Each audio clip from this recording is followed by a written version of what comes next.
And now C.H. Maslin and Sons bring you Act One of Red Dust, starring Lex Barker.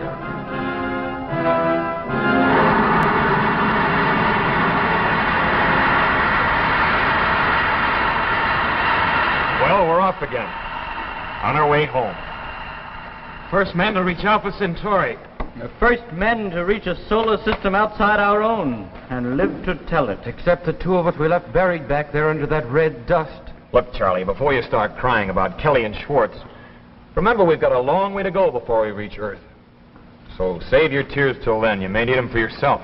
That's being very realistic. I'll bet the doc's so wrapped up over what we found down there that he wouldn't care if we ever got back. On the contrary, I'm very anxious to get back.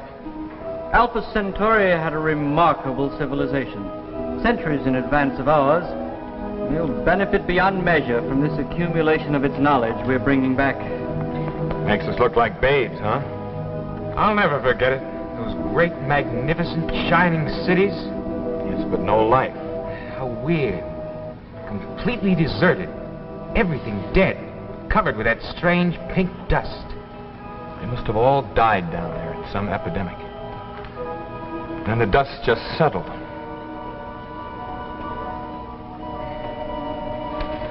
Those papers you found there say anything about it, Doc? Well, I haven't had a chance to look through them fully yet.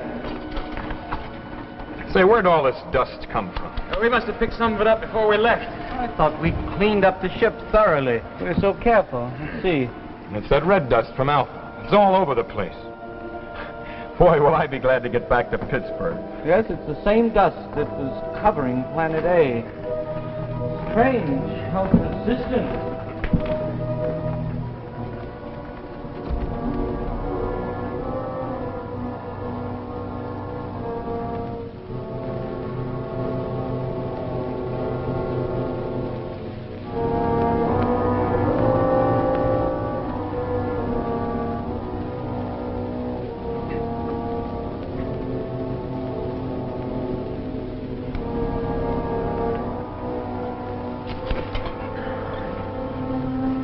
Hey, Kurt. Yeah? Take a look. At what? The dust. It's growing. It's what? Well, I'll be... There wasn't that much there yesterday. I tell you, it's growing. Well, it sure is. No wonder I feel crawly. Feel it under my clothes. My skin. What's a little dust? We'll be going home soon. You're right, though. It is kind of crawly. It gets under your clothes. No wonder I've been itching. There's something alive about this dust. I don't like the way it grows. Well, forget about it. But we should have brought along as a housemaid. A pretty one.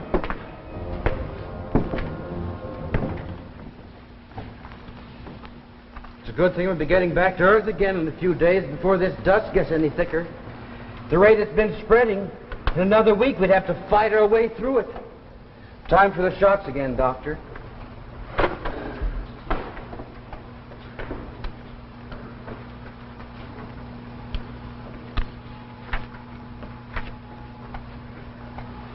Good heavens.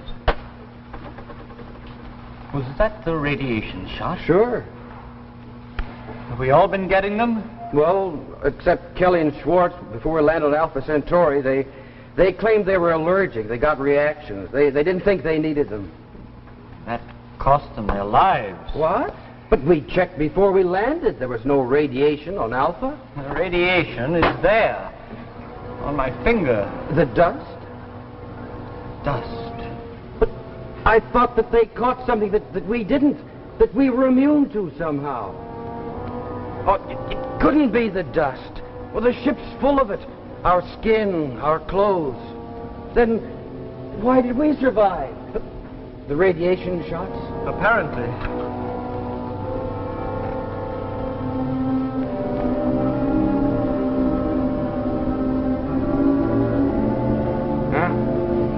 So far, it's no good. Frankly, now, when we signed up for this little thing, who would have thought that we'd make it there and back without a hitch? I don't think I even thought about it. Hey, Charlie, can't you and the doc do something about this dust? I'm getting awful itchy. Time for the shots. Radiation shots again? That's more hogwash. What do we need them for? We're going home soon. What do we need them for, anyway? They just saved your life, that's all. They what? The doc just found out what killed Kelly and Schwartz. It was radiation disease, caused by that pink dust. Oh, you're kidding. You mean this stuff? Hey, that's right. They didn't take their shots. It was the dust after all, and the reason we're alive is because of these shots. Ouch! Take it easy, Charlie. It's not my fault that Kelly and Schwartz didn't get their shots. Don't joke about it. Hey, Charlie, we're just as upset about this as you are, but there's nothing we can do about it now. Yeah, they knew when they came along what the chances were. 2 men lost on an expedition like this, that's not so bad. Not when you consider that they didn't even survive, the first bunch didn't even survive the takeoff. What you've got to do, Charlie, is think about yourself. Concentrate on you. Yeah, you're just like the doctor. You don't care about anything but yourself. No, you don't believe that. You wouldn't have worked for him so long. Oh, I respect him all right, but I can't help thinking about Kelly out there on that red desert. The dust swirling around him and us goggling down at him through the port. And Kurt yelling, "Here's a toast to Kelly." When he came clomping back into the ship, his flight suit covered with it. And all the time, that deadly dust was spreading over him, just like it's spreading over this ship, getting inside him, eating him away. Hey, Charlie, look, we all know that death is the price of knowledge. Yes, but none of you care anything about it. All Kurt here's interested in is excitement. And the doc will do anything for science, no matter who suffers. And you, Duncan... I suppose I just came along for the ride. What is it, Doc? You look worried. Here it is. As much as they knew about it, as much as I do. The dust? I know its refractive index. Its biaxial interference figure. And that's about all. Thanks, that makes it as clear as a foggy night. It's a weird sort of radioactive life.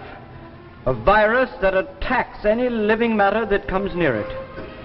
I don't ever slow up, no I don't take shit. I got no love for the fakeness. If you wanna play tough and wanna hate this, I'll always show up. I don't ever slow up, no I don't take shit. I got no love for the fakeness. If you wanna play tough and wanna hate this, I'll always show up and make a statement. I don't ever slow up, no I don't take shit. I got no love for the fakeness. If you wanna play tough and wanna hate this, I'll always show up and make a statement. Everything I do so instinctive and so passionate. Every word I move so descriptive like an adjective. I got a vendetta against people who patented being negative when you should be getting after it.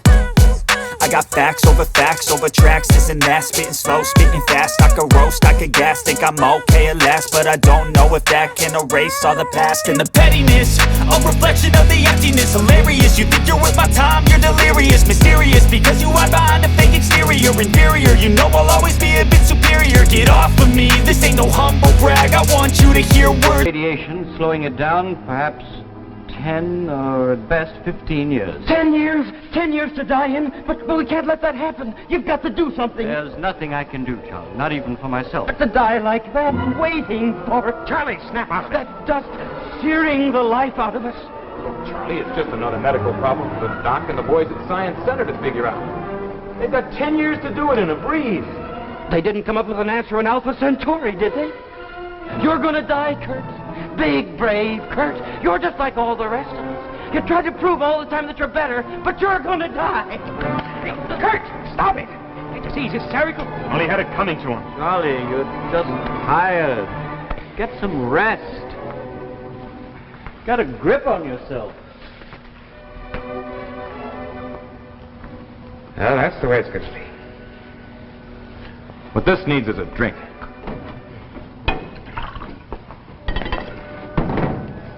Here. To the dust. Ashes to ashes, dust to dust. Red dust. You just can't resist showing off, can you, Kurt? Now don't you start, Doc. Not starting anything, but I'm not afraid to admit that I'm just plain scared. Well, the way I figure it is, we're 10, maybe 15 years ahead of what we expected to be when we started on this little excursion. Boy, I can do a lot with 15 years. Girl on every planet, huh? Well, let's face it, I'm 35 now, and in 15 years I'll be 50. Who wants to live any longer than that? 15 years and then... Maybe you're right. If they have that much time, our scientists ought to be able to find some way to stop it. Whatever. Trying to throw himself out the airlock. Go on, Doc. Tell him the rest. The result of our fine expedition. Tell him what we're bringing back. Death to every man, woman, and child on Earth. What are you trying to do, you crazy thing? Get out of here! You don't want to live like do. Charlie! Mine. That's the ship. That's blood crying. Duncan! Help! Quick! Quick! The airlock! What does that crazy fool do now? What? Threw himself out the airlock. Poor fellow. What do you know? I didn't think he meant it. Guess he just couldn't live with the idea of death. You're both wrong. He said something before he... Do either of you realize what he meant? When he was off his beam, I knew that. He said what we were taking back to Earth was death. He was right. What? Listen, Doc. I know you're both tough enough to take this, so I won't sugarcoat the pill. We can't go back to Earth. We can't hit that again, Doc. I said we cannot return to Earth.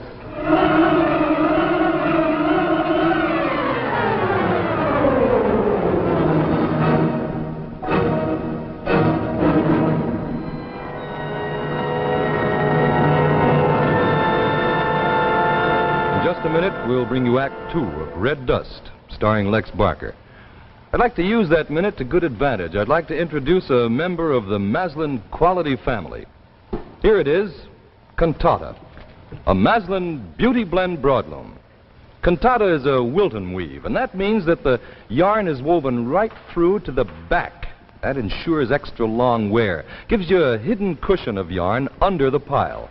And the pile itself, well, that's anchored forever.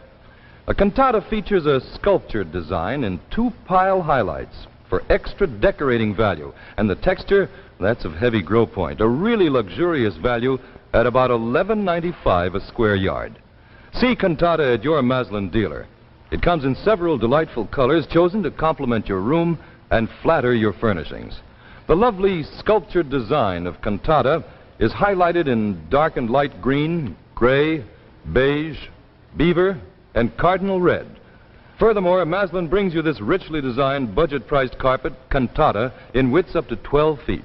Visit your Maslin dealer soon. Ask to see Cantata, a wonderful budget buy made by Maslin, makers of fine carpets for more than 4 generations.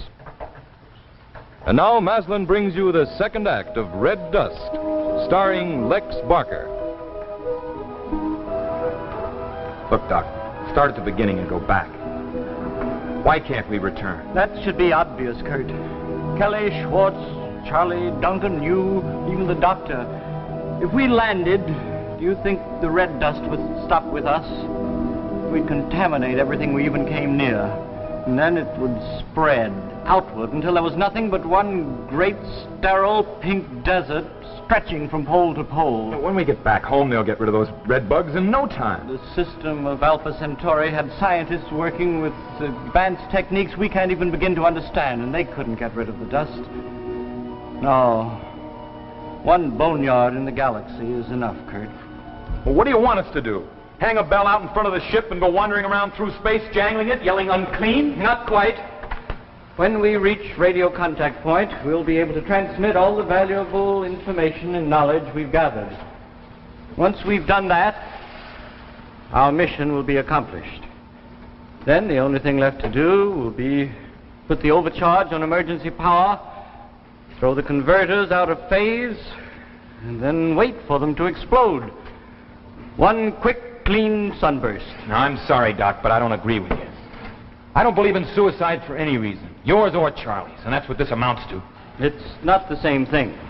Well, it is to me. Look, Doc, you and me were both a lot alike. We know what we want, to do things. Not the same things, maybe, but once we make up our minds, we do it. I've made up my mind. This ship is not going back to Earth. Give me a minute, Doc. I don't think you thought this thing through. You're a scientist. You know the answer to everything. What are you driving at? Well, as a scientist, you know it's only a matter of time before somebody comes up with the answer to this red bug thing. Someday, somebody's going to come up with an answer. Don't you want to be the one? Yes, but even on Alpha... Well, so they didn't solve it on Alpha. Maybe they were just on the verge. Maybe what they already knew, and just a little more research would have done the trick. Don't underestimate yourself, Doc, or the boys at Science Center. I would like to find the secret of that red dust. Well, you're a scientist, Doc. You face problems. You don't commit suicide in order to avoid them. Maybe you're right, Kurt. Maybe you're right. Let me think about it.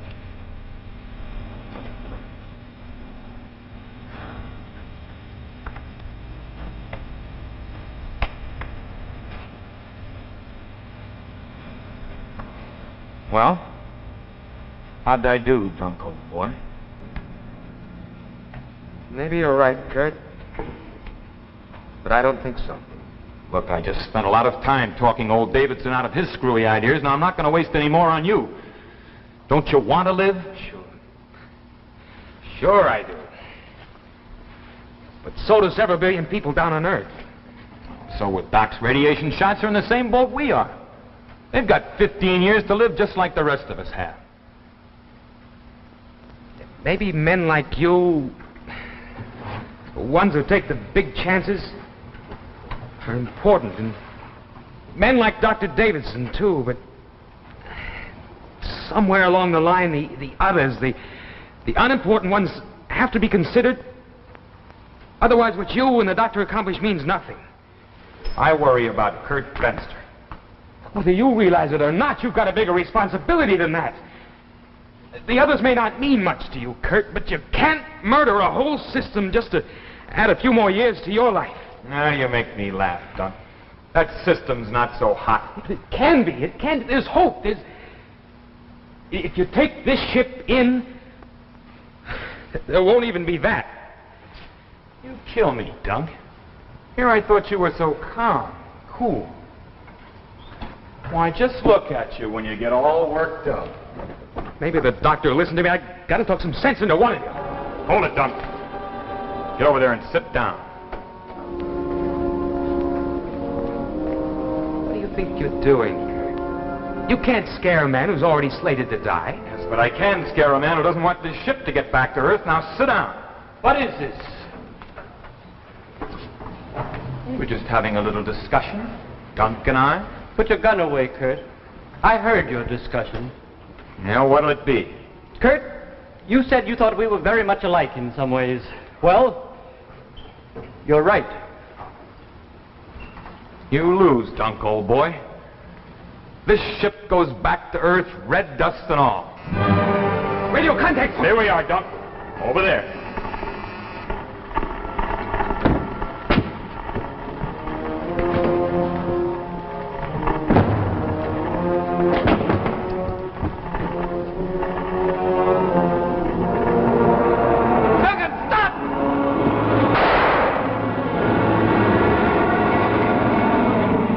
I didn't mean it. I just had to stop you from destroying the ship. Radio contact point L7 calling spaceship Meridian. Radio contact point L7 calling Meridian.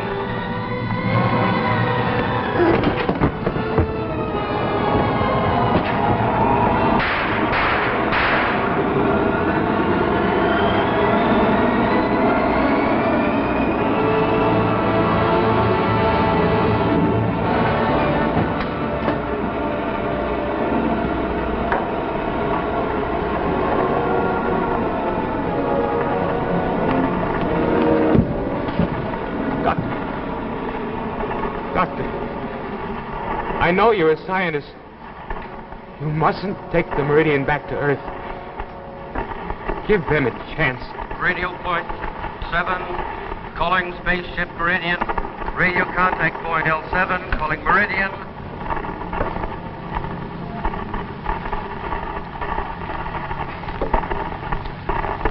Hello, contact point L7. This is Dr. Davidson, Meridian speaking. The Meridian! She's back! Colonel Wetzel, contact's been made with the Meridian! She's back. Give me that mic. Davidson. Hello, this is Wetzel speaking. Yes, Wetzel. Did you make Alpha Centauri? Yes, we made it. All the way. Congratulations. Wonderful. Anything on it? Cities, big cities, and machines. Wonderful. The inhabitants. Were they friendly? There weren't any. Information is in my notes and documents. Can't wait to see them. When will you make contact? I have information to transmit. Now. Now? Hold it. Hold till you... Now! Okay. Fire when ready.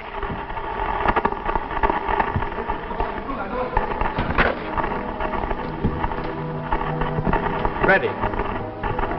July 23rd. Landing on Alpha Centauri was made on a low plateau.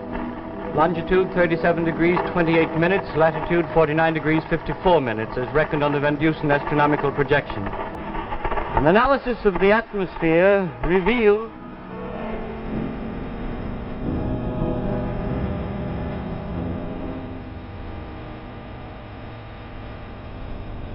actually tissue destruction reaches the point where death is inevitable. Furthermore, there is little possibility of developing a curative agent within the estimated 10 to 15 year margin between first contact and the complete destruction of all terrestrial life. Dr. Davidson? Dr. Davidson, are you still there? Yes, I'm still here. That is the sum of our information. I am sorry that we will not be there to see the results of this expedition, but the scientist is also a member of the human race, with responsibilities toward others, which he does not always realize until they are pointed out to him. Davidson, Dr. Davidson, where are you? What's happening?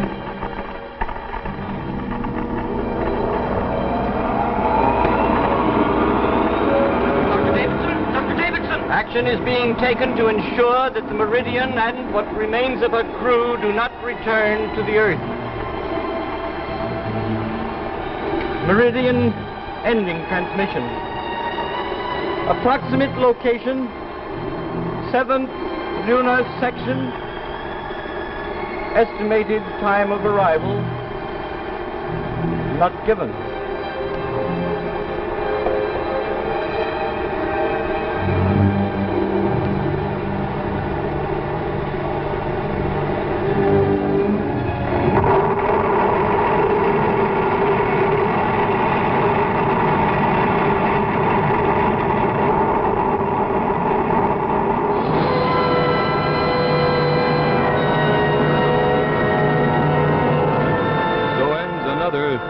Tale of Tomorrow. Tonight's tale, Red Dust, starring Lex Barker. Before I tell you about next week's program, I'd like to remind you again about cantata. You know, most of us have an eye for quality, and most of us have a yen for luxury. Well, here, Masland has the answer to both. Cantata, a Wilton broadloom designed in a sculptured pattern to bring a new air of beauty to your home. Just look at it. Notice the thickness. That's the result of the double pile, which is backed by a hidden cushion of yarn under the pile. The secret of cantata and its super quality. Another fine Masland Beauty Blend broadloom made with a tasteful flair for beauty on an economy slant. Cantata is available to you now at only about $11.95 a square yard. Drop in at your dealers and let the magic of Masland transform your home. Be sure to be on hand next week when Tales of Tomorrow will present The Golden Ingot, starring Gene Lockhart, and presenting a brilliant new discovery never before seen on television, Miss Monica Lovett. Brought to you by Chrysler, the name that makes news in watch bands. Here is real fashion magic, the expansion watch band that transforms any woman's watch into a modern bracelet watch. It's Golden Fantasy by Chrysler. Think of it. A bracelet watch usually costs $50 or more, but Golden Fantasy gives you this same style for only $9.95, tax included. So go to your jeweler Ask him to show you Golden Fantasy. See for yourself how Chrysler makes news in watch bands.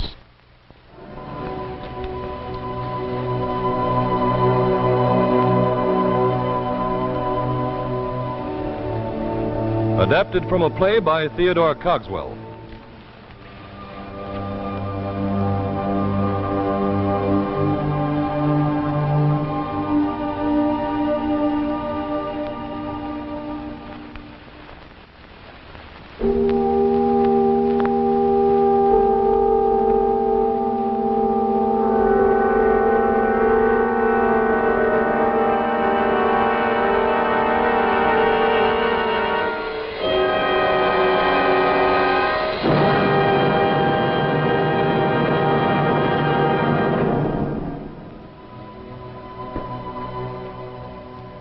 CP means cerebral palsy, a name to remember. Give to your local affiliate of United Cerebral Palsy. Forget them not. For fun, adventure, and leisurely relaxation, there's nothing like a long pleasure trip to some faraway place you've been dreaming about. Of course, it takes money to travel. But you can be aboard that pleasure ship in your future if you get aboard the bond wagon today. By buying United States savings bonds regularly, you build up a fund that will look mighty good when you need it. And in the meantime, your money is growing. For every $3 you put into these bonds, in 10 years you get back $4. Make sure you won't miss the boat. Sign up for savings bonds now. The preceding program, originally telecast by ABC in New York, has come to you by special video recording. This is ABC, the American Broadcasting Company.